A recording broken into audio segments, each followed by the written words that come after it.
Let's go back to the very beginning.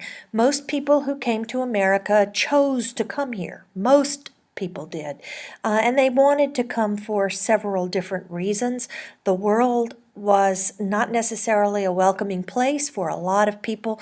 America was a new start, and we can't overlook the fact that many of these people wanted freedom of religion. So the first settlers came here primarily from England. I don't want you to think, though, that it was only the English who participated in mass media history.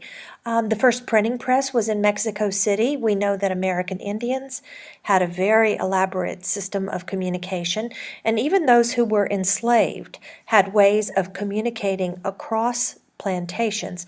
Otherwise, the Underground Railroad would not have been as successful as it was because the slaves had figured out ways to communicate. It's a basic human need that we want to communicate. But England had the power in those early days. It set up a system of mercantilism, and what that means is that England owned the colonies and it wanted to get all of the products of the colonies, all of the profit, all of the manufacturing, and this was very, very good for the mother country.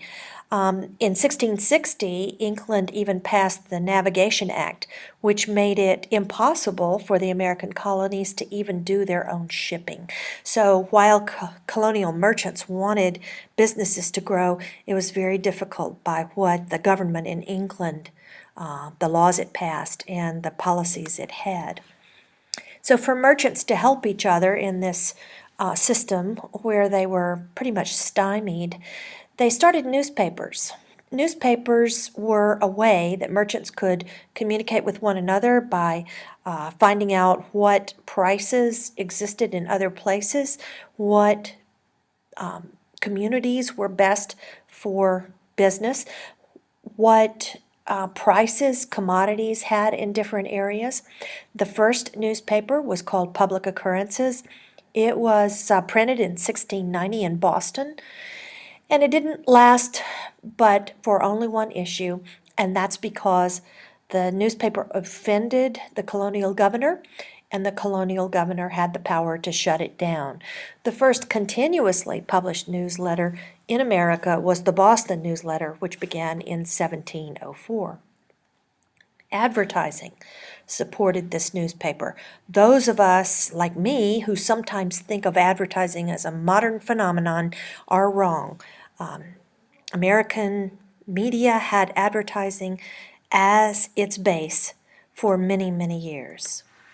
Newspaper reading, a social enterprise.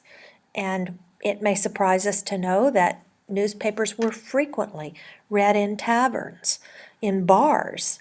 Just imagine if that were to happen today. But this was one way that someone with a newspaper could spread the information he had across a wide area. The English naturally saw American newspapers as a threat. They required that newspapers have a license. They passed laws of seditious libel. What does seditious libel mean? It means that you are speaking out against the government. And that meant that a publisher could not say certain things. However, this law was weakened quite a bit in 1734 when a publisher by the name of John Peter Zinger went on trial for seditious libel, and his lawyer established that the truth is a defense against libel, and we have that as a legal policy today. The truth is a defense against libel. I want you to meet a man by the name of Perry Miller. Perry Miller was an intellectual of the early 20th century and a historian, and many people wondered, because Perry Miller was so smart, what is it that he would do his life's work on? In other words, what period of time would he concentrate on?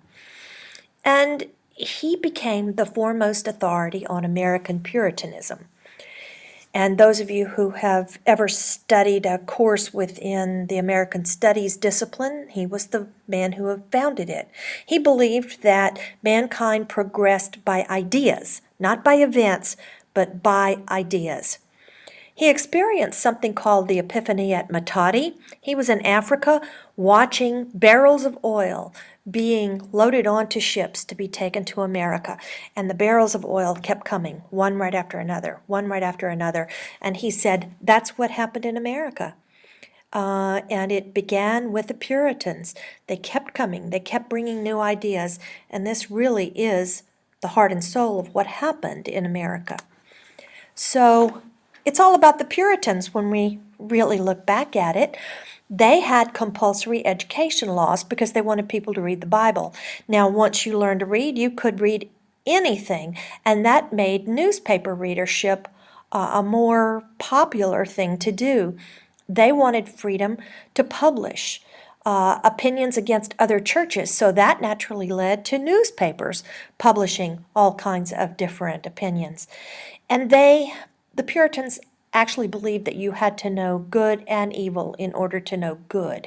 So this led to the press being really free to report what's bad and what's good so that we can actually know what's good and what we want to continue in our democracy. So in 1765, England needed money, and it did something, well, foolish, but also very stupid. It passed laws that taxed printers and lawyers and merchants, and these were the people with the power in the American colonies. The Stamp Act that was passed required that all legal documents, including newspapers, had to have a paper that was stamped to prove that it had been taxed. This enraged the newspapers, and from there we're going to go into the American Revolution, and that will be